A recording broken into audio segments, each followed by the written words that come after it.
क्योंकि गाय की पूंछ में किसका वास होता है? हनुमान जी का वास होता है। और हनुमान जी की पूंछ में कितनी ताकत होती है आप सबको पता ही है। हा? हनुमान जी की पूंछ ने भारत से लंका जाकर वहां पूरी आग लगाकर हनुमान जी महाराज आ गए। कितना सामर्थ्य है हनुमान जी महाराज का। 100 योजन समुद्र को लांग गए हनुमान जी महाराज। राम जी का भी शोक मिटा दिया। तो अद्भुत इस कलिकाल में हनुमान जी महाराज सबसे सिद्ध देवता हैं। हनुमान जी की जिसने उपासना कर ली उसके समस्त मनोरथ पूर्ण होते हैं। हनुमान जी महाराज समस्त संकटों से उसकी रक्षा करते हैं। तो आपने देखा भी होगा आज हनुमान जी महाराज पूरी नेशनल इंटरनेशनल मीडिया में छाए हुए हैं बालाजी धाम के नाम से। हनुमान जी महाराज सबकी कष्टों का निवारण कर रहे हैं और कोई बड़ी बात नहीं है उनके लिए। कोई बड़ी बात भी नहीं है। तो हनुमान चालीसा में वो सामर्थ्य है। आपको ज़्यादा कोई मंत्र नहीं आता, आप सिर्फ स्वयं हनुमान चालीसा याद कर लीजिए। अपने बच्चों को हनुमान चालीसा याद करा दीजिए। आप विश्वास मानिए आपके बच्चों को बड़े बड़े संकटों से हनुमान जी महाराज खींच के बाहर ले आएंगे। आपको पता है हनुमान चालीसा की रचना कब हुई? किसने की? ये तो मालूम होगा आपको। हनुमान चालीसा की रचना किसने की? तुलसी बाबा ने, तुलसीदास जी ने। और कब की, इस बात को भी जरा श्रवण कीजिएगा। एक बार की बात है जब तुलसीदास जी का समय था, तो एक बार की बात है एक ब्राह्मण कोई मर गया और उस ब्राह्मण की अंतिम यात्रा की तैयारी हो रही थी। उस ब्राह्मण की अर्थी सजाई जा रही थी और तुलसी बाबा संयोग से उस स्थान से जा रहे थे वहीं भी। और उस स्त्री ने, उस ब्राह्मण जो मर गया है उसकी स्त्री ने तुलसी बाबा को प्रणाम कर लिया और तुलसी बाबा के मुख से निकल पड़ा अखंड सौभाग्यवती भव। वो तो रोने लगी, बोले मेरे पति की तो अर्थी सज रही है और आपने मुझे कह दिया अखंड सौभाग्यवती भव। ये तो असंभव है, ये कैसे संभव हो सकता है? तब तुलसी बाबा ने कहा राम जी मेरे इस वचन की रक्षा करेंगे। तुम सब आंख बंद करके राम नाम का उच्चारण करो। और तुलसी बाबा ने राम जी से प्रार्थना करी, हे प्रभु मेरे वचन की लाज रखना। सब सिया राम करने लगे और राम नाम के प्रभाव से वो ब्राह्मण क्या हो गया? वो ब्राह्मण जीवित हो गया। अब जब वो ब्राह्मण जीवित हो गया तो उस समय अकबर का शासन था। किसका? अकबर का शासन था। तो अकबर के जो अनुचर थे, एक का नाम था टोडरमल। क्या था? टोडरमल। और उसी समय एक भक्त कवि हुए रहीम जी महाराज, जिनके दोहे आप श्रवण करते हो। तो टोडरमल और भक्त रहीम के द्वारा ये सूचना अकबर तक पहुंच गई कि तुलसीदास नाम का जो बाबा है, महात्मा है, वो तो ऐसा चमत्कारी है कि मरे हुए को भी जिंदा कर दिया। अकबर ने अपने अनुचरों को भेजकर कहा कि तुलसीदास को मेरे दरबार में हाजिर किया जाए। और अकबर ने दरबार में बुलवाया, लेकिन तुलसी बाबा जी उस समय रामचरितमानस साहित्य रचना में अति व्यस्त होने के कारण उन्होंने अकबर का निमंत्रण स्वीकार नहीं किया, जिससे कि बादशाह के अहंकार को क्या लगी? चोट लगी। राजा बुला रहा है और इस महात्मा ने मना कर दिया। तो सैनिकों को भेजकर तुलसीदास जी को बलपूर्वक लेकर आया गया, दरबार में खड़ा किया गया और कहा कि चमत्कार दिखाओ कोई। तब तुलसी बाबा मोसो कौन कुटिल खलकामी तृणादपि सुनी चेना। भक्त का स्वभाव होता है अपने को तिनके से भी छोटा मानता है, अपने शक्ति अपने सामर्थ्य को अपना नहीं मानता, वो भगवान का मानता है। इसलिए तुलसी बाबा ने चमत्कार दिखाने से मना कर दिया। कहा मैं कोई चमत्कारी नहीं हूँ, मैं कोई चमत्कार नहीं जानता, मैं तो बस अपने प्रभु श्री राम का भक्त हूँ, इससे ज़्यादा मैं कुछ नहीं जानता। अब अकबर को क्रोध आया, राजा कह रहा है चमत्कार दिखा और ये मना कर रहा है, डाल दो इसको जेल में। अगर इस महात्मा में कोई शक्ति होगी तो देखते हैं इसके राम जी इसको जेल से कैसे छुड़ाते हैं, कैसे बचाते हैं। तो अकबर ने जेल में बंद कर दिया, देखते हैं तुम्हारे राम जी तुमको कैसे बचाते हैं। किस जेल में बंद किया? फतेहपुर सीकरी जेल में बंद किया, जो आगरा में है। कहाँ? आगरा में। 1571 में इस फतेहपुर सीकरी को अकबर ने अपनी राजधानी बनाया था, तो वहीं पर बंद कर दिया। अब तुलसी बाबा ने जेल में ही हनुमान चालीसा की रचना करी और 40 दिनों तक प्रतिदिन 100 पाठ हनुमान चालीसा के करते हैं। इस प्रकार से 40 दिन तक जेल के अंदर तुलसी बाबा ने अनुष्ठान किया।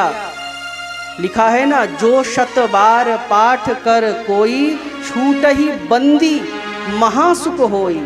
और बस 40 दिन का अनुष्ठान हुआ। उस अनुष्ठान ने काम किया।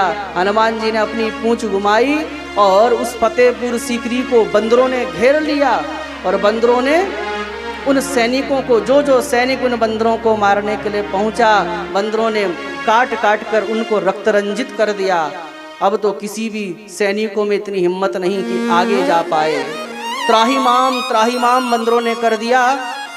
तब अकबर भी विवश हुआ। अकबर ने कहा कि ये ऐसा क्यों हो रहा है। तो वो किसी फकीर के पास अकबर गए हैं और उस फकीर ने कहा, वृद्ध हाफिज ने कहा अकबर को कि पवित्र संत जो तुलसीदास तुम्हारी जेल में बंद है ना, उन्हीं की रक्षा के लिए लगता है उनके देवता हनुमान जी महाराज सामने आ गए हैं वानर का रूप लेकर। इसलिए अगर अपनी कुशल चाहते हो तो उस संत को ससम्मान क्षमा याचना करते हुए छोड़ दो। और अकबर ने चरण छूकर क्षमा मांगी, मुक्त किया और तब जाकर बंदरों का उपद्रव क्या हुआ, शांत हुआ। और तुलसीदास जी ने अकबर को ये स्थान फतेहपुर सीकरी छोड़ने की सलाह दी, क्योंकि यहाँ पर भक्त का अपमान हुआ है। इसलिए अकबर, तुम अगर कुशल क्षेम अपनी चाहते हो तो इस स्थान का त्याग कर दो। तो 1571 में जिस फतेहपुर सीकरी को अकबर ने अपनी राजधानी बनाया था, 1585 में उस राजधानी को छोड़ दिया और फिर दिल्ली को अपनी राजधानी अकबर ने बनाया। और इस घटना के बाद से अकबर तुलसीदास जी का बड़ा सम्मान करता था। उसने एक शाही फरमान जारी किया अकबर ने। इस घटना के बाद शाही फरमान जारी करा और कहा कि श्री राम और हनुमान भक्तों से कोई ऐसा दुर्व्यवहार न किया जाए जिससे कि उनको कष्ट हो। और ये माताओं केवल कही सुनी बात नहीं है कि हमने कह दिया आपने विश्वास कर लिया। इसकी समीक्षा अनेक भारतीय विद्वान और इतिहासकार भी इस बात को मान चुके हैं कि ये घटना हुई थी। कई बार होती है ना किंवदंती, इसने उसको कहा, इसने उसको कहा, कई बातें ऐसी भी फैल जाती हैं। लेकिन भारतीय इतिहासकारों ने इस बात को माना है। लेकिन हम लोगों पर तो विदेशी खुमार चढ़ा रहता है, जब तक कोई दूसरा देश ना कहे तब तक हम बात मानते नहीं। तो इसीलिए मैं ये भी बता दूं कि भारतीय इतिहासकारों ने तो इस घटना का वर्णन किया ही किया है।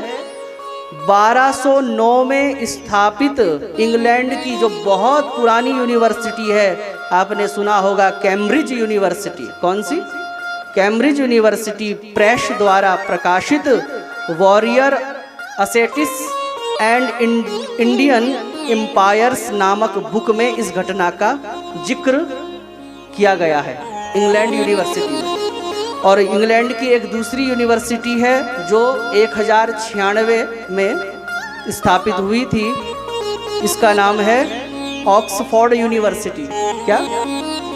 ऑक्सफोर्ड यूनिवर्सिटी इंग्लैंड में है। इसकी प्रेस के द्वारा भी प्रकाशित एक Hanuman's tale the message of a divine monkey, इस पुस्तक में आज भी वहाँ पर रखी हैं ये पुस्तकें। Hanuman's tale the message of a divine monkey नामक बुक में फिलिप लुटगेनफोर्ड जैसे पाश्चात्य अनुसंधानकर्ताओं ने भी इस घटना को सच माना है और अपनी पुस्तकों में इसको स्थान दिया है। तो कहने का तात्पर्य, हनुमान चालीसा की रचना ही एक भक्त की रक्षा के लिए हुए है। हनुमान चालीसा के प्रभाव से उस अकबर जैसे शासक को भी हनुमान के चंगुल से भी हनुमान जी ने अपने भक्त को छुड़ा लिया है।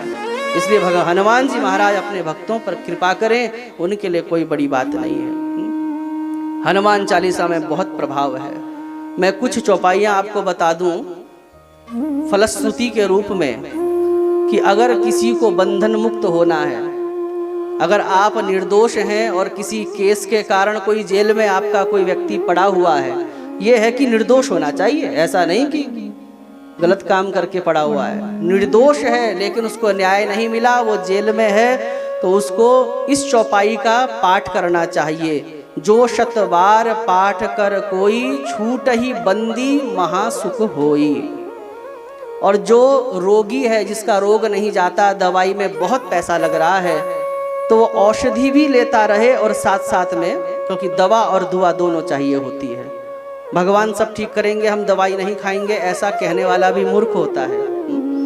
तो दवाई भी खाता रहे और नासे रोग हरे सब पीरा, जपत निरंतर हनुमत वीरा। नासे रोग हरे सब पीरा, जपत निरंतर हनुमत वीरा। इस प्रकार से 1 माला 2 माला ये करता रहे तो औषधि में से भी आपको लाभ प्राप्त होगा, आपके रोग में आपको निवृत्ति होगी। और अगर आप विजय प्राप्त करते हैं, कोर्ट कचहरी का कोई चक्कर चल रहा है, आपको निर्दोष फंसाया गया है, तो आप चाहते हैं कि हमारी विजय हो जाए, तो ये वाली चौपाई आप पढ़िए। हाथ वज्र और ध्वजा विराजे, कांधे मूज जनेऊ साजे। हाथ वज्र और ध्वजा विराजे, जो ध्वजा पताका होती है ये विजय का प्रतीक होती है, इसलिए ये चौपाई पढ़ने से आपको विजय प्राप्त होगी। अगर आप चाहते हैं कि हमारा खूब प्रताप हो, तो शंकर स्वयं केसरी नंदन तेज प्रताप महाजगबंधन, इस चौपाई का पाठ करना चाहिए। अगर आप चाहते हैं कि हमारी यश कीर्ति सर्वत्र फैले, तो सहस बदन तुम्हरो जस गावे, अस कई श्रीपति कंठ लगावे। इस चौपाई का 1 माला 2 माला जितना बन पड़े करना चाहिए।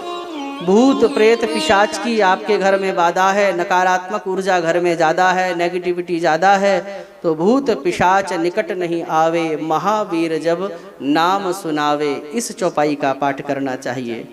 अगर आप विद्या प्राप्त करना चाहते हैं, अपने बच्चे को आप ये चौपाई याद कराइए। विद्यावान गुनी अति चातुर, राम काज करिबे को आतुर। अगर कोई संकट आपके घर में व्याप्त है, तो संकट कटे मिटे सब पीरा, जो सुमिरे हनुमत बलवीरा। इसको गुनगुनाते रहिए शुद्धता पूर्वक। अगर कोई शारीरिक व्याधि है, शारीरिक कोई कष्ट है, कोई ऐसा रोग लग गया है जो असाध्य है, तो लाय सजीवन लखन जियाए, श्री रघुवीर हर्षि उर लाए। बहुत भयावह रोग लग गया है, तो इस मंत्र का, इस चौपाई का जप करना चाहिए। सरकारी नौकरी चाहता है, कोई तैयारी कर रहा है, नौकरी नहीं लग रही है, सरकारी नौकरी चाहता है, राजकीय सम्मान चाहता है, तो तुम उपकार सुग्रीव ही कीन्हा, राम मिलाय राजपद दीना। इस चौपाई का पाठ करना चाहिए। किसी के अंदर आत्मविश्वास की कमी हो, कॉन्फिडेंस की कमी हो, निर्णय न ले पाता हो, नेत्रों की ज्योति कम हो और विद्या और ज्ञान चाहता है, तो जुग सहस्र जोजन पर भानु, लील्यो ताहि मधुर फल जानु। जुग सहस्र जोजन पर भानु, सूर्य हमको आत्मविश्वास देते हैं, सूर्य हमको ज्ञान देते हैं। और अगर किसी का, कोई परिवार का व्यक्ति विदेश में फंसा हुआ है, विदेश में चला तो गया, लेकिन कोई विदेश में ऐसी घटना घट गई कि भारत नहीं आ पा रहा है, कई बार हो जाते हैं ना, कोई घटना घट जाती है, तो अपना व्यक्ति वहाँ से पुनः अपने देश में लौट आए, उसके लिए बड़े हम चिंतित रहते हैं। तो उसको कौन सी चौपाई का पाठ करना चाहिए? प्रभु मुद्रिका मेली मुख माही, जलधि लांघी गए अचरज नाही। हनुमान जी भारत से सीधा समुद्र लांघकर विदेश लंका पहुंच गए, काम बना दिया। तो विदेशी मामलों में अगर कुछ आप अटकन है, तो आपको ये चौपाई का पाठ करना चाहिए। विदेश भी आपको जाना है, कोई तैयारी कर रहे हैं, विदेश जाना है, काम नहीं बन रहा है, कागज लगा रहे हैं, तो प्रभु मुद्रिका बेली मुख माही, जलधि लांघी गए अचरज नाही। आपको भी हनुमान जी महाराज समुद्र पार करवा के विदेश में सेट करवा देंगे। और कोई बहुत कठिन काम हो, सिद्ध ना हो रहा हो, दुर्गम काज जगत के जेते, सुगम अनुग्रह तुम्हारे तेते, इसका पाठ करना चाहिए। मनोकामना हो कोई मन में पूरी ना हो रही हो, तो और मनोरथ जो कोई लावे, सोई अमित जीवन फल पावे। इसके पाठ से मनोरथ पूर्ण होते हैं। और अगर हनुमान जी से कोई सहायता चाहिए मित्र की भांति, तो तो जय जय जय हनुमान गोसाई, कृपा करहूँ गुरुदेव की नाही। तो हनुमान जी को ही अपना सहायक, अपना गुरु मानकर उनसे इस चौपाई के माध्यम से सहायता मांग सकते हैं। तो हनुमान जी महाराज इस कलिकाल में आपके समस्त संकटों को दूर करने के लिए अद्भुत देवता हैं। भगवान शिव ही हनुमान जी महाराज के रूप में प्रकट हुए हैं। बोलिए संकट मोचक श्री हनुमान जी महाराज की जय।